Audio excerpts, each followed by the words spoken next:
नाही, नोकरी नाही, अशा वेळी एक काम चालत आलंय दारामध्ये तरी सुद्धा हे म्हणणं, हे खरोखर खूप मोठ्या कलाकाराचं लक्षण आहे.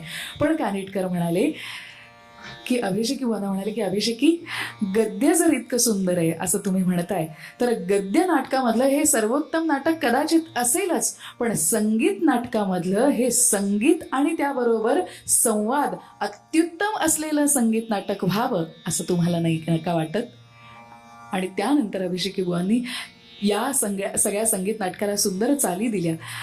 प्रत्येक शब्द, प्रत्येक संवाद हा तितकाच मनाला भेदणारा आहेच की अर्थशून्य भासे हा कलह जीवनाचा सारखं ही एकच पंक्ती जी उक्ती आहे ती संपूर्ण नाटकाचं सार सांगून जाते.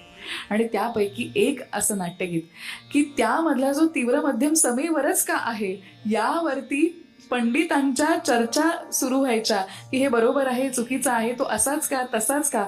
म्हणजे ज्यांच्या एका तीव्र मध्यमावरती जर एवढी चर्चा होत असेल तर अभिषेकी वाघ हे खरोखर एक मुक्त विद्यापीठच आहे.